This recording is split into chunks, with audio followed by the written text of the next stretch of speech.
the villain. How was she dangerous? Because of the need for her to rehabilitate her image. They really hate each other now, and they cannot hide it anymore. I know my latest money-making scheme is going to be cosplaying the final night that Princess Diana died. It's truly sick. He just doesn't seem to give a damn. You completely see that she is shaken by this. Body language.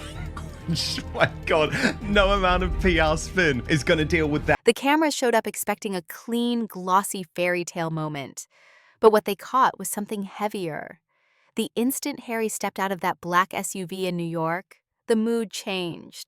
His face was tight, his jaw set, his whole body braced like he was carrying pressure he couldn't release. Meghan, by contrast, slipped into performance mode, smile on, posture perfect, every movement polished for the lenses. And that contrast didn't just read as different energy. It read like two people occupying the same frame while living in completely different realities. The distance between them wasn't subtle. I can't imagine that didn't go unnoticed by him. It landed instantly, sharp enough to make the crowd uneasy. Everything felt like it was balancing on a thread, like one wrong step could turn the whole appearance into a public meltdown. Then a voice from the crowd cut through the noise, and the atmosphere cracked open. Harry reacted like a switch flipped, head snapping around, anger flashing across his face before he forced it back down. And in the middle of the chaos, he grabbed Meghan's arm. Not gently, not romantically, but with urgency, like he was trying to drag them out of a moment that was spiraling. The cameras kept firing, reporters kept shouting, but the fairy tale was already collapsing in real time. See her face. You get here, mate. But on stage, when they knew everyone was filming on their mobile phones and taking pictures, it got even worse. Those smiles weren't warmth, they were survival. From that point on, nothing felt smooth or staged anymore. What you were watching wasn't a couple riding the spotlight. It was a man trying to shield himself from it. Harry, who once pushed back against palace pressure, now looked like someone bracing for impact, guarding himself from the cameras, from the crowd, and from whatever had been building behind closed doors. And even when they walked side by side, every step somehow made the emotional distance between them feel wider. The venue was designed to signal a rebirth: gold lighting, controlled staging. The simmering tension between the duplicitous Duke and his facelift-enhanced wife. Here's the red carpet arrival. Hey, Harry, what are you doing today? A planned entrance meant to look effortless, but inside, the energy was already off. Whispers spread about tension in the SUV just before they arrived. Two people sitting inches apart, but moving like they weren't together at all. When the doors opened, every camera locked onto them for that one perfect image. Only it didn't go to plan. Something slipped, something fractured, and Harry broke formation. Like the performance couldn't hold. On the carpet, Harry moved ahead, faster, more rigid, eyes down, cutting space between them that wasn't just physical. And the unsettling part wasn't that it happened. It was that insiders said it had been happening for a while.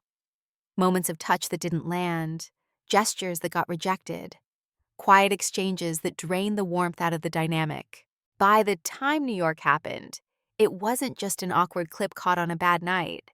Especially when he's on the BBC saying that it's not safe enough for my family in the UK, but it's safe enough for Meghan to be alone in Paris, literally engaging with the paparazzi, you say. It felt like the public exposure of something private that had been breaking for longer than anyone wanted to admit. You see her naked feet crisscrossed in front of her like the world is at my feet. Ha ha ha, this is so fun. This is where my children's grandmother died. Good times. Let me put this. People close to them agreed the fracture was real. They just argued about what caused it. Fame, pressure, control. Take your pick. But one version of the story kept surfacing, that it didn't start in America. It started in Paris, away from the crowd, away from the headlines, back when everything still looked like a win. Paris was supposed to be their reset, the night they reclaimed the narrative. Every detail was mapped out like a comeback script, until the illusion couldn't hold. On paper, the visuals were flawless. Meghan in metallic gold, every movement aimed perfectly for the lens. Harry in a classic tux, doing the motions, nodding at the crowd. Have you ever seen that video? No. Pull that video up. Harry's speech was so lackluster, Tash. As you say, I think he's furious about what went on in Paris, but they couldn't cancel this event. But the shine couldn't hide what leaked through. The mismatch. Meghan looked switched on, camera ready. Harry looked like he was enduring the moment rather than living it. Even through live streams, you could feel it. His expression wasn't celebration. It was containment, the kind of strain no media training can fully erase. Then, the night split open. One sharp voice cut through the noise, and suddenly everything froze. Conversation stopping mid-breath, cameras catching the exact moment the air changed. Meghan's smile tightened. Harry's jaw locked as his eyes snapped toward the source, then darted toward the doors like he was calculating exits. Doesn't work for you to shoulders back, breasts out, headlights going, and try to look as bitchy as possible. It didn't read like surprise. It read like recognition, like the words hit something already raw. And moments later, Harry reached for Meghan's arm again. Not affection, not reassurance, an urgent signal to move. After that, the night didn't explode. It unraveled quietly. They still hit their marks, applause, laughter, poses, but the connection was gone. To casual viewers, it was glam. Our children, our two Lily, are just 6 and 4 years old. Luckily, still too young for social media, but we know that day is coming. Now, Meghan, the actress, of course, had to stick to the script. And so we had the hilarious, she's trying to talk about the need to protect children from social media, even though she's pimping out wherever she can, causing these tensions. To anyone watching closely, it looked like grief dressed up as grace. And when the footage got replayed, slowed down, analyzed frame by frame, it didn't even need dialogue. The story was in the gestures, Harry's stiffness, the twitch of his hand, the way he seemed to pull inward as Meghan leaned in and performed closeness for the camera. The distance wasn't about steps on a carpet. It lived in the rhythm between them. Analysts called it what it looked like, withdrawal. Not a man mid-argument, but someone shutting down under pressure. And the details made it worse. The laughter that came a beat too late, the timing without connection, coordination without chemistry. Harry usually introduces his wife, not last night. And my God, the look she shot him. It's like, you just wait till we're back at. Insiders said the pattern had shown up before.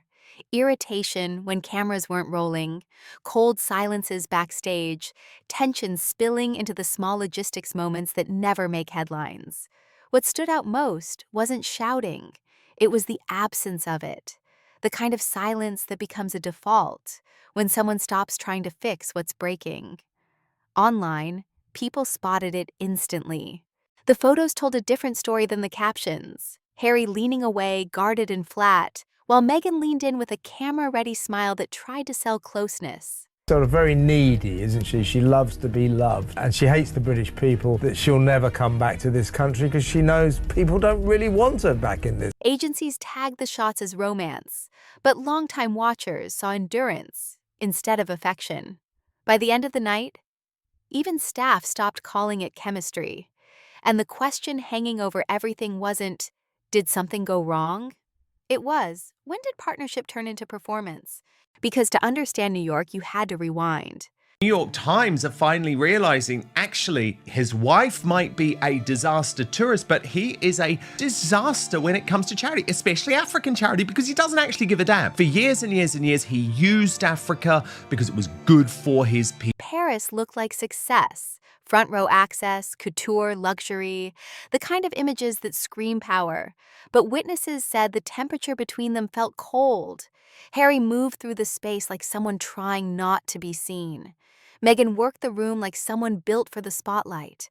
And then came the moment that shifted everything. The tunnel. Footage tied to the place where Diana died. Shared online like symbolism, like legacy, like reflection. The backlash was immediate, but inside their private world, it hit harder. I have to just say, anyone who has doubted me over the past decade about this evil woman now needs to eat some humble pie, because this video designed to mentally torture her. Insiders said Harry wasn't just upset, he was shaken, furious in a way that didn't burn hot and fast, but settled into something heavy. That tunnel wasn't just a location to him, it was sacred ground. An insider said the argument that followed wasn't petty. It was brutal. To Harry, it felt like a line crossed. To Meghan, it was framed as harmless, maybe even meaningful. But that disconnect was the snap. After years of defending her against everything, I know that this is a place that my husband hates because it's where he lost his mom. I'm not going to go there. Insiders said he couldn't do it the same way anymore. The silence grew. The smiles became scripted. Affection became choreography.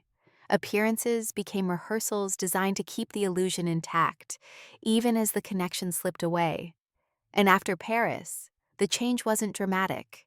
It was slow, subtle, unsettling. The jokes faded. The warmth cooled. What looked like peace was retreat. The pattern hardened over time. I just spoke to somebody that said their palace sources say perhaps the king would plan to meet with Prince Harry at the beginning of 2026. Meghan Markle has no desire to return to the UK because she knows how simply loathed she is. Harry arrived early, left fast, drifted away from optional moments, and started choosing distance in small, quiet ways.